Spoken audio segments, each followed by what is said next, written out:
Hey guys, welcome back to my channel. আশা করি তোমরা সকালে ভালো আছো। সো আজকে আবারও চলে আসলাম নতুন একটি ভিডিও নিয়ে। আজকে আমি আঁকতে যাচ্ছি এই কৃষ্ণ ঠাকুরটি, যে অনেকেই রিকোয়েস্ট করেছিলে কৃষ্ণ আঁকার জন্য। তো আজকে আমি চলে আসলাম এই কৃষ্ণ ঠাকুর নিয়ে। তো আজকের ভিডিওটি একটু স্লো মোশনে করা হয়েছে, তার কারণ এটা যে ক্লিপগুলো সেগুলো আমার কাছ থেকে হারিয়ে গেছিলো। আর এটা 1 থেকে 2 মিনিটের ভিডিও ছিল, যেটা একটু স্লো মোশনে দেওয়ায় 7 মিনিট বা 20 সেকেন্ডে তোমরা এখন দেখতে পাচ্ছ। তো চলো আর বেশি কথা না বলে ভিডিওটিকে শুরু করা যাক।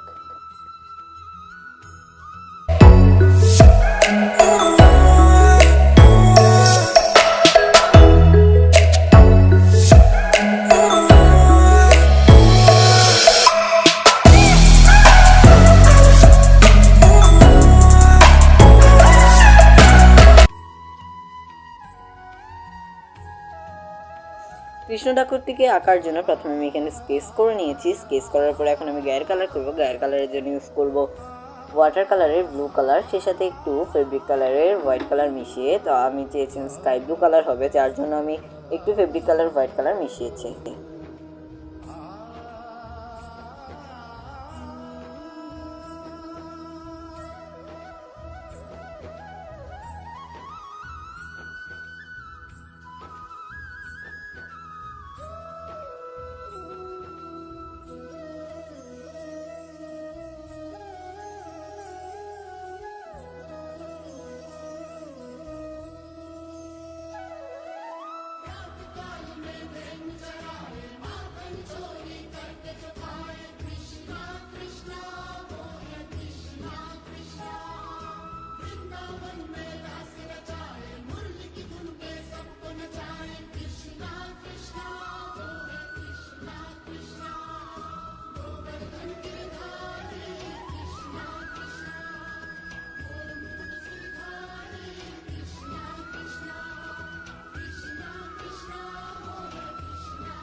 এরপরে আমি গায়ের কালারের ডিজাইনগুলো করে নিব, যার জন্য আমি এখানে ইউজ করব ফেব্রিক কালার এবং পোস্টার কালারের ব্লু কালার।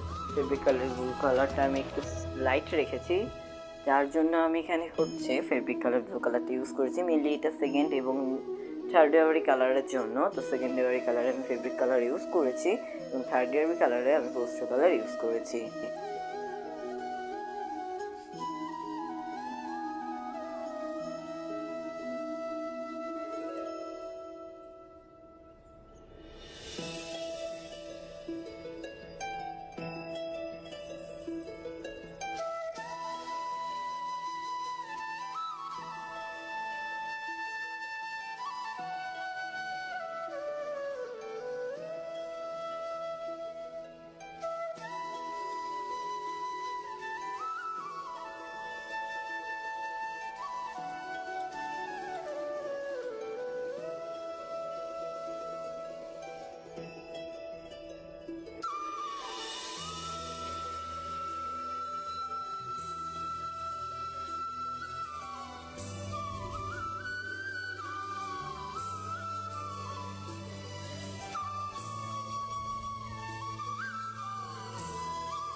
এরপর আমি শ্রীকৃষ্ণের ধুতিটাকে কালার করে নেব।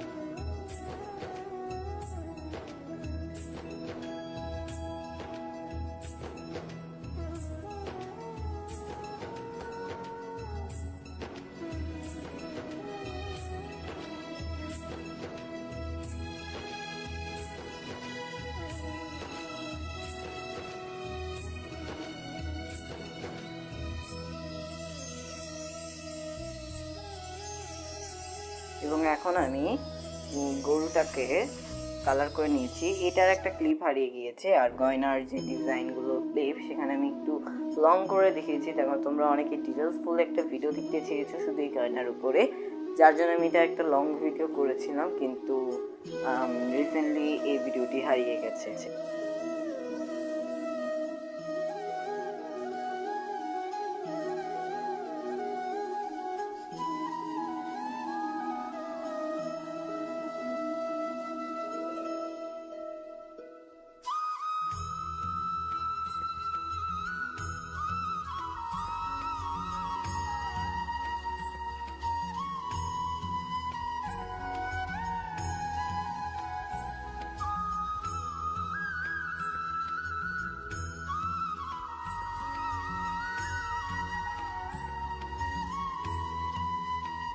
এবং শেষে ব্যাকগ্রাউন্ড কালার করেছি। ব্যাকগ্রাউন্ডগুলো আমি ত্রিদেবী এবং রাধা কৃষ্ণের যে ড্রয়িংটা আছে হোলি স্পেশাল সেটার মতো করেছি। So thanks for watching. I hope তোমাদের কাছে ভিডিওটি ভালো লেগেছে। ভিডিওটি ভালো লেগে থাকলে চ্যানেলটিকে সাবস্ক্রাইব করতে ভুলো না। দেখা হবে আবার নতুন কোনো ভিডিও নিয়ে। আজকের জন্য এতটুকুই, বাই।